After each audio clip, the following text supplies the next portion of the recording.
स्वयं श्री कृष्ण भगवान ने ये बताया है कि घर में कौन से वृक्ष लगाना अत्यंत शुभ होता है। ऐसे वृक्ष न केवल अकाल मृत्यु को रोकते हैं, बल्कि घर में सुख समृद्धि, आनंद और मां लक्ष्मी की कृपा को स्थायी बनाते हैं। भगवान कहते हैं जो लोग संपन्न होते हैं वे अपने घरों में विशेष प्रकार के पौधे लगाते हैं, इसलिए आप भी इन्हें अवश्य लगाएं ताकि आपके जीवन में भी शुभ फल प्राप्त हो।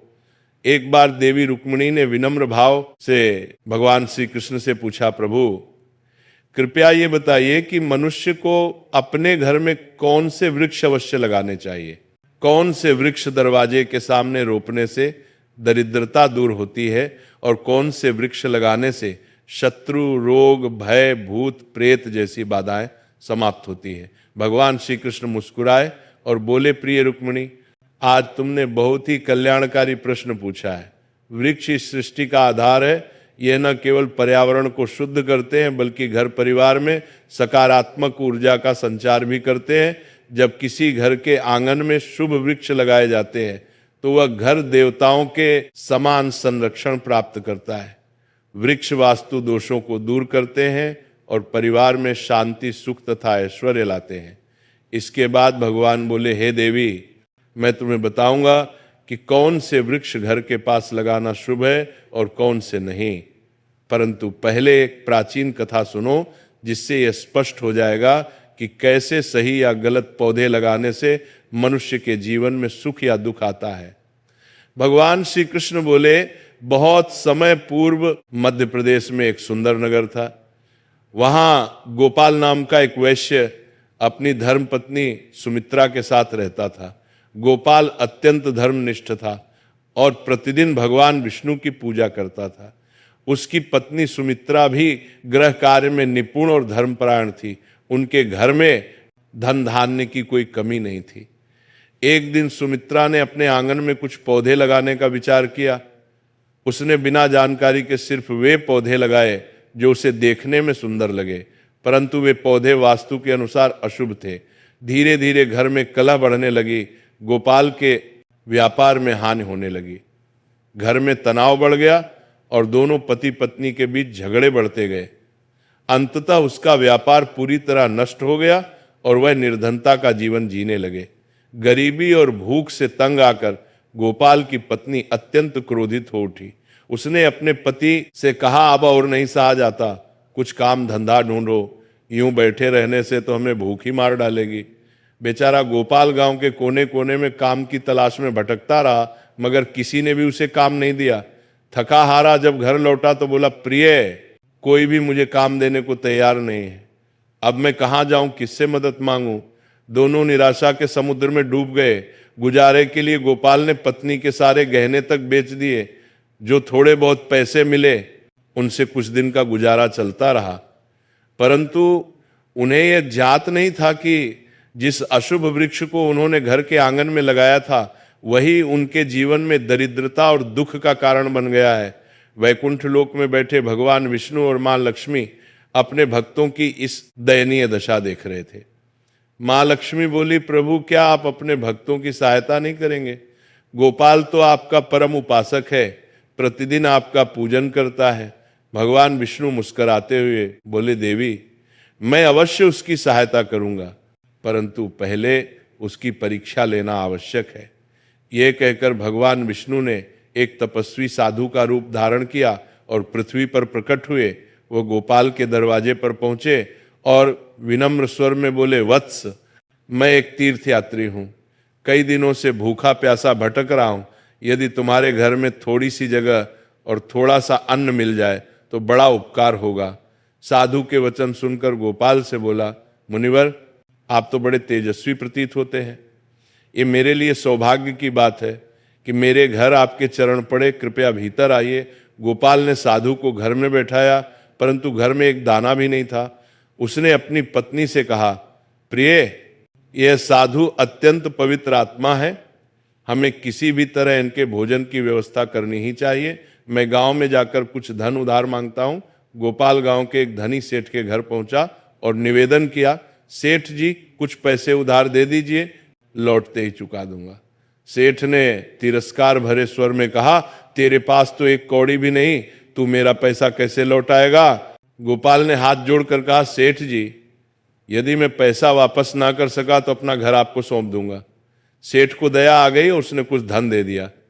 बोला, ठीक है गोपाल, लेकिन वचन निभाना। गोपाल ने पैसे से दूध, चावल, सब्जी, आटा और शक्कर खरीदी और घर लौटाया। पत्नी से कहा, प्रिय साधु के लिए भोजन बना दो। सुमित्रा ने प्रेम पूर्वक भोजन तैयार किया और साधु को परोसा। साधु, जो वास्तव में भगवान विष्णु थे, गोपाल की श्रद्धा और सेवा भाव देखकर अत्यंत प्रसन्न हुए। भोजन के बाद साधु ने कहा, वत्स, तुम्हारी भक्ति से मैं प्रसन्न हूं, वर मांगो, जो चाहे वह तुम्हें अवश्य मिलेगा। गोपाल ने हाथ जोड़कर उत्तर दिया, महाराज, आपके आशीर्वाद से बढ़कर मुझे कुछ नहीं चाहिए, किंतु कृपा कर बताइए ऐसा कौन सा पाप हुआ है जिससे मैं दरिद्रता और दुख भोग रहा हूं? गरीबी क्यों आई और उसे कैसे दूर करें? गोपाल ने विनम्र भाव से कहा, हे महात्मन, हमने तो सदा श्री हरि विष्णु की आराधना की है, फिर भी हमारे जीवन में यह दरिद्रता क्यों आई? हमारे घर में सुख संपत्ति क्यों नहीं टिकती? कृपया कारण बताइए और इससे मुक्ति का उपाय भी समझाइए। तब मुनि मुस्कुराते हुए बोले, हे वैश्य, जब मैं तेरे द्वार पहुंचा तभी जान गया था कि तुम्हारे जीवन में गरीबी और कष्ट क्यों है। तुम्हारे द्वार के सामने जो वृक्ष लगे हैं वही तुम्हारे दुर्भाग्य का कारण है। वे वृक्ष शुभ नहीं, अपशकुन देने वाले हैं। इन्हें तुरंत हटाओ और उनकी जगह मंगलकारी वृक्ष लगाओ। गोपाल ने हाथ जोड़कर कहा, हे महात्मन, कृपा करके बताइए कि घर के समीप कौन से वृक्ष लगाने चाहिए जिनसे लक्ष्मी का वास हो, और किन वृक्षों से सदा दूरी रखनी चाहिए, कृपया विस्तार से समझाइए। तब उन्होंने कहा, हे गोपाल, ध्यान पूर्वक सुनो। जो व्यक्ति अपने घर या जलाशय के समीप पीपल का वृक्ष लगाता है वह 100 यज्ञों के फल का अधिकारी बनता है। पीपल के पत्ते जब जल में गिरते हैं तो वे देवताओं को अर्पण समान माने जाते हैं और पितरों को तृप्त करते हैं। इससे समस्त पितृ दोष समाप्त हो जाते हैं। जो व्यक्ति प्रतिदिन स्नान कर पीपल वृक्ष को स्पर्श करता है वह पापों से मुक्त होता है और जीवन में कभी पराजित नहीं होता। पीपल को प्रणाम करने से लक्ष्मी की प्राप्ति होती है और उसकी परिक्रमा करने से दीर्घायु मिलती है। जान लो, पीपल के मूल में श्री विष्णु, तने में भगवान शिव और शीर्ष भाग में सृजनकर्ता ब्रह्मा निवास करते हैं। अमावस्या के दिन पीपल का दर्शन और प्रणाम करने का फल 1000 गायों के दान के समान होता है। इस सृष्टि में पीपल जैसा कोई दूसरा पवित्र वृक्ष नहीं। स्वयं भगवान विष्णु पृथ्वी पर पीपल रूप में अवतरित हुए हैं। जो व्यक्ति पीपल की शाखा तोड़ता है या वृक्ष को हानि पहुंचाता है वह महान पाप का भागी होता है और नरक में गिरता है। जो पीपल को जोत से काटता है वह अनेक जन्मों तक मोक्ष से वंचित रहता है। ऋषि आगे बोले, अब सुनो, दूसरे पुण्यदायी वृक्ष के विषय में आमला धात्री का फल संपूर्ण जगत में प्रसिद्ध है और परम पवित्र माना गया है। जो मनुष्य प्रतिदिन आमले का सेवन करता है वह जन्म मरण के चक्र से मुक्त होता है। यह फल स्वयं श्री हरि विष्णु को अत्यंत प्रिय है। आमला खाने से शरीर बलवान होता है, आयु बढ़ती है और उसके रस का जल पीने से रोग नष्ट होते हैं। यदि आमले के रस को जल में मिलाकर स्नान किया जाए तो दरिद्रता दूर होती है और समृद्धि प्राप्त होती है। जिस घर में आमला सदैव रहता है वहां भूत प्रेत और नकारात्मक शक्तियां प्रवेश नहीं कर पाती। एकादशी के दिन आमले की पूजा करने से सारे तीर्थों से अधिक पुण्य प्राप्त होता है। ऐसे घर में स्वयं लक्ष्मी नारायण का वास होता है। फिर मुनि बोले, अब तीसरे शुभ वृक्ष के विषय में जानो। अशोक वृक्ष। अशोक वृक्ष में अप्सराएं निवास करती हैं। ये वृक्ष जीवन से शोक का नाश करता है, दुख और निराशा को मिटाता है और हृदय में आनंद भर देता है। अतः घर के आंगन या द्वार के समीप अशोक वृक्ष अवश्य लगाना चाहिए। घर के आसपास लगाए जाने वाले शुभ वृक्ष, घर के पास कुछ विशेष वृक्ष लगाने से न केवल शांति और सुख समृद्धि बनी रहती है बल्कि ये देवताओं का स्थायी निवास भी आकर्षित करते हैं। एक अशोक वृक्ष सौंदर्य और शांति का प्रतीक। अशोक वृक्ष घर में ठंडक, सौंदर्य और यौवन का संचार करता है।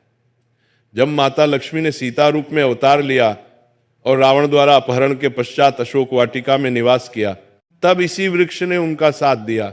माता सीता ने अशोक वृक्ष को आशीर्वाद दिया कि जहां भी ये वृक्ष होगा वहां उनका निवास सदैव रहेगा। इसीलिए ये घर में सुख, सौंदर्य और शांति बनाए रखता है। 2 पाखड़ वृक्ष यज्ञ के समान पुण्य देने वाला हर व्यक्ति को पाकड़ का वृक्ष अवश्य लगाना चाहिए। इसके रोपण का फल महान यज्ञ करने के समान होता है। कलयुग में जहां यज्ञ करना कठिन हो गया है, वहां पाकड़ वृक्ष लगाना ही यज्ञ के समान पुण्य देता है। 3 नियम वृक्ष, आयु और स्वास्थ्य का दाता। नियम का वृक्ष भगवान सूर्य देव को अत्यंत प्रिय है। इसके रोपण से दीर्घायु प्राप्त होती है और अनेक रोगों से मुक्ति मिलती है। माता लक्ष्मी भी नियम पत्र को अत्यंत प्रिय मानती है, इसलिए नियम के समीप उनका निवास माना गया है। घर के सामने नीम का पेड़ लगाने से आरोग्य, धन और समृद्धि प्राप्त होती है। 4 जामुन वृक्ष कन्या रत्न की प्राप्ति का संकेत। यदि कोई व्यक्ति पुत्री प्राप्ति की इच्छा रखता है तो उसे जामुन का वृक्ष अवश्य लगाना चाहिए। घर के सामने जामुन का वृक्ष होने से कन्या जन्म लेती है, जो परिवार के कुल की कीर्ति बैलती है। 5 बेल और गुलाब शिव पार्वती का संयुक्त निवास। बेल वृक्ष में भगवान शिव का और गुलाब में माता पार्वती का निवास माना गया है। यदि बेल के समीप गुलाब का पौधा लगाया जाए तो उस घर पर सदैव शिव पार्वती की कृपा बनी रहती है। ऐसा घर न कभी दरिद्र होता है, न वहाँ अकाल मृत्यु होती है और न कोई स्त्री विधवा बनती है। 6 नारियल वृक्ष संतान और सौभाग्य का प्रतीक। नारियल का वृक्ष लगाने से व्यक्ति को श्रेष्ठ और सद्गुणी संतान की प्राप्ति होती है। नारियल हर धार्मिक अनुष्ठान का महत्वपूर्ण अंग है और इसे अत्यंत शुभ माना गया है। जिसके आंगन में नारियल वृक्ष होता है उसके परिवार को समाज में सम्मान मिलता है और सौभाग्य बढ़ता है। 7 पारिजात वृक्ष समुद्र मंथन से उत्पन्न लक्ष्मी प्रिय वृक्ष। पारिजात वृक्ष का जन्म समुद्र मंथन के समय हुआ था। उसी समय माता लक्ष्मी भी प्रकट हुई थी, अतः पारिजात माता लक्ष्मी को अत्यंत प्रिय है। इसे घर में लगाने से विशेष रूप से धन, सौभाग्य और देवी लक्ष्मी की कृपा प्राप्त होती है। 8 अनार वृक्ष सौंदर्य और समृद्धि का प्रतीक। जो व्यक्ति सुंदर, सुसंस्कारी और सौभाग्यशाली पत्नी की कामना करता है उसे अनार का वृक्ष लगाना चाहिए। अनार के लाल फूल और फल शुभ ऊर्जा का संचार करते हैं। यह वृक्ष माता लक्ष्मी का प्रतीक माना गया है और इसके फल शरीर को तेजस्वी बनाते हैं। 9 पलाश वृक्ष ब्रह्म तेज प्रदान करने वाला पलाश को धर्म वृक्ष कहा गया है। यह भगवान ब्रह्मा और अग्नि का प्रतीक माना जाता है। इसके लाल फूल ऊर्जा, उत्साह और तप का संकेत है। पलाश वृक्ष ध्यान, साधना और ब्रह्म तेज की वृद्धि करता है। इसकी लकड़ी और पत्तियां यज्ञ में उपयोगी होती हैं और वातावरण को पवित्र बनाती है। 10 सहजन, मुनगा, मोरिंगा वृक्ष रोगनाशक और स्वास्थ्यदायक। जो व्यक्ति किसी रोग से पीड़ित हो उसे सहजन का वृक्ष लगाना चाहिए। यह वृक्ष अनेक गंभीर रोगों को समाप्त करता है और शरीर को स्फूर्तिदायक बनाता है। अब जानिए किन वृक्षों को घर के सामने नहीं लगाना चाहिए। एक कांटेदार पौधे। रेगिस्तानी पौधे, कांटों वाले पौधे नकारात्मक ऊर्जा फैलाते हैं। इनसे घर में कलह, तनाव और असंतोष बढ़ता है। ऐसे पौधों को घर के भीतर या सामने लगाने से वास्तु दोष उत्पन्न होता है, जिससे आर्थिक हानि, रोग और पारिवारिक मतभेद होते हैं। 2 ताड़ वृक्ष। ताड़ वृक्ष घर के लिए अशुभ माना गया है। कहा जाता है कि जहां ताड़ का वृक्ष होता है वहां संतान सुख बाधित होता है, बच्चों की उन्नति रुक जाती है। 3 भेड़ा वृक्ष। भेड़ा वृक्ष को भूत प्रेतों का निवास स्थान कहा गया है। इसे घर के समीप लगाना अथवा इसके नीचे पूजा करना वर्जित माना गया है। कहा जाता है कि जो व्यक्ति इस वृक्ष को लगाता है वह स्वयं अशुभ शक्तियों के प्रभाव में आ सकता है। जो व्यक्ति इन शुभ वृक्षों को श्रद्धा से लगाता है उसके जीवन से दरिद्रता, क्लेश और दुर्भाग्य समाप्त हो जाते हैं। उसके घर में देवता निवास करते हैं और घर सदा सुख, समृद्धि तथा स्वास्थ्य से परिपूर्ण रहता है। घर के वृक्ष और वास्तु का रहस्य, कौन से पौधे सुख देते हैं और कौन से दुख। हर व्यक्ति चाहता है कि उसके घर में सुख शांति बनी रहे, परिवार में प्रेम बना रहे और धन की कभी कमी ना हो। लेकिन कई बार ऐसा होता है कि हमारी पूरी मेहनत के बावजूद घर में कलह बढ़ती है, मन अशांत रहता है और आर्थिक तंगी घर कर लेती है। वास्तुशास्त्र कहता है इसका एक बड़ा कारण हमारे घर के चारों ओर लगे पेड़ पौधे भी हो सकते हैं, जिन पौधों से बचना चाहिए, जो पौधे या वृक्ष काटने या तोड़ने पर दूध जैसा रस छोड़ते हैं, उन्हें घर में या उसके आसपास कभी नहीं लगाना चाहिए। ऐसे पौधे नकारात्मक ऊर्जा फैलाते हैं। बबूल केसिया का वृक्ष घर के सामने लगाना अत्यंत अशुभ माना गया है। इससे घर में विवाद और विपत्ति आती है। बेर का पेड़ भी घर के सामने नहीं होना चाहिए, ये नकारात्मकता बढ़ाता है और धन हानि का कारण बनता है। आम का पेड़ घर के बहुत पास नहीं लगाना चाहिए, क्योंकि इसकी छाया घर पर पड़ने से अशुभ परिणाम मिलते हैं। पपीता का पौधा मुख्य द्वार के सामने नहीं होना चाहिए, यह धन और समृद्धि को नष्ट करता है। पीपल यदि घर के पूर्व दिशा में हो तो गरीबी बढ़ सकती है। बरगद यदि पश्चिम दिशा में हो तो घर में दुख कष्ट का वातावरण बनता है। तुलसी यदि दक्षिण दिशा में रखी जाए तो बच्चों को कष्ट झेलना पड़ सकता है। किसी सूखे या मृत पेड़ की छाया घर पर पड़े तो ये मृत्यु का संकेत माना जाता है। ऐसे वृक्ष को तुरंत हटा देना चाहिए। कांटेदार पौधों का प्रभाव रेगिस्तान के पौधे जैसे कैक्टस आदि कठोर परिस्थितियों में जीवित रहने के लिए बने। उनके तनों में पानी जमा रहता है और चारों ओर कांटे होते हैं ताकि कोई उन्हें छू ना सके। यही विशेषताएं घर के वातावरण के लिए प्रतिकूल मानी जाती हैं। ये पौधे घर में तनाव, झगड़े और आर्थिक हानि का कारण बनते हैं। कांटेदार या कठोर पौधों की उपस्थिति से व्यापार में अचानक रुकावटें आती हैं। परिवार में छोटी छोटी बातों पर झगड़े बढ़ते हैं, मन बेचैन रहता है और धीरे धीरे गरीबी घर करने लगती है। इसीलिए वास्तुशास्त्र और ऋषियों ने ऐसे पौधों को घर के भीतर या मुख्य द्वार पर लगाने से मना किया है। कौन से वृक्ष घर में सुख समृद्धि लाते हैं? वास्तुशास्त्र बताता है कि वे पौधे जो देवताओं से जुड़े हैं, घर में शुभता और दिव्यता लाते हैं।